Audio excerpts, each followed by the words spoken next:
Bonjour les amis, je suis un conférencier de renommée mondiale, mieux connu sous le nom d'enfant préféré de Dieu. Aujourd'hui, je vais parler du tabagisme. Pourquoi les gens fument-ils? Qu'est-ce qui les pousse à commencer à fumer? Quelles en sont les conséquences les moins connues? Comment nous pouvons ensemble aider le monde avec juste un petit effort qui apportera un énorme changement? Je partagerai également mon parcours. La première chose pour aider les fumeurs est de bien les comprendre, ce qui les a poussés à commencer, à continuer et à devenir dépendants. C'est seulement en les comprenant que nous pouvons les aider. Eux aussi sont humains, dotés d'un talent exceptionnel et ont juste besoin d'un peu de soutien, de la bonne manière. Les gens commencent, volontairement ou involontairement, par curiosité, par stress, pour ne pas être des étrangers, pour blesser ou plaire intentionnellement à quelqu'un, pour défier ou oser, pour se montrer ou avoir l'air cool.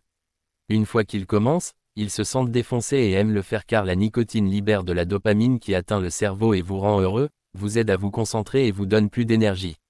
La fréquence augmente pour de nombreuses raisons, soit pour être heureux, soit pour être triste, pour des fêtes, des réunions, des occasions, etc.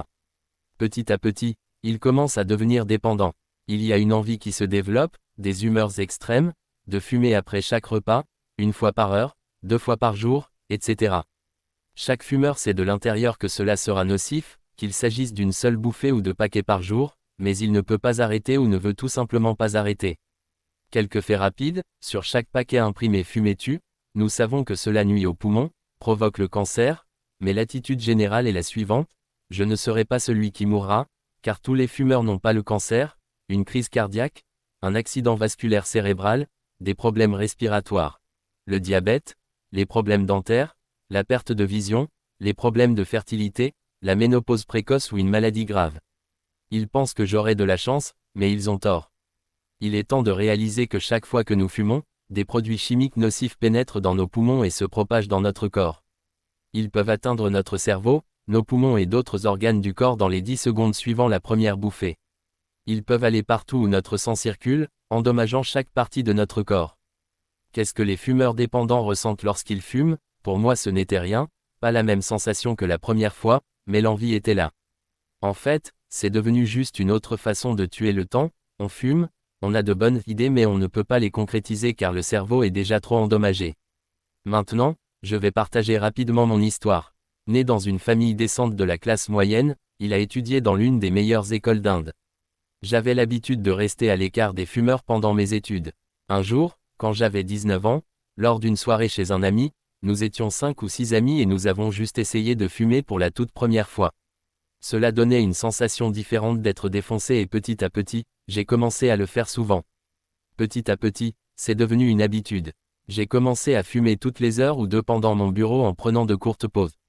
Il y avait des moments où j'étais triste, heureux, je buvais, je faisais la fête, tout avec une cigarette à la main et un moment est venu où le compte est monté jusqu'à 40 par jour jusqu'à l'âge de 35 ans. J'ai vu des fumeurs dans ma propre famille souffrir de crise cardiaque, d'accident vasculaire cérébral ou de diabète. Je suis sûr que je ne transmettrai pas la même chose aux générations. J'ai donc décidé d'arrêter de fumer. C'était très difficile ou devrais-je dire impossible d'arrêter de fumer, ils abusaient de mon corps. Mais j'ai surmonté et toi aussi. Le temps et l'argent consacrés au tabagisme peuvent être utilisés pour faire du bien à vous-même ou à la société. Chaque centime économisé est un centime gagné. Gagner est excellent, mais dépenser judicieusement n'a pas d'équivalent. Le temps perdu sur chaque cigarette peut être utilisé pour réfléchir davantage et exécuter votre réflexion. Comme vous semez, ainsi vous récolterez. Faites le bien, vous deviendrez encore meilleur. Attirez l'énergie positive et les ondes positives. Même si vous êtes millionnaire, fumer est facilement abordable.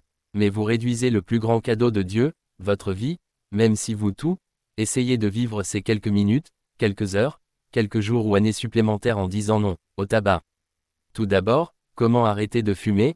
Écoutez l'enfant en vous qui est étouffé par la fumée, ressentir le sourire de chaque personne que vous aimez une fois qu'elle sait que vous avez arrêté de fumer, économiser votre argent, rendre votre corps et votre esprit à nouveau en bonne santé en arrêtant, sauver votre vie.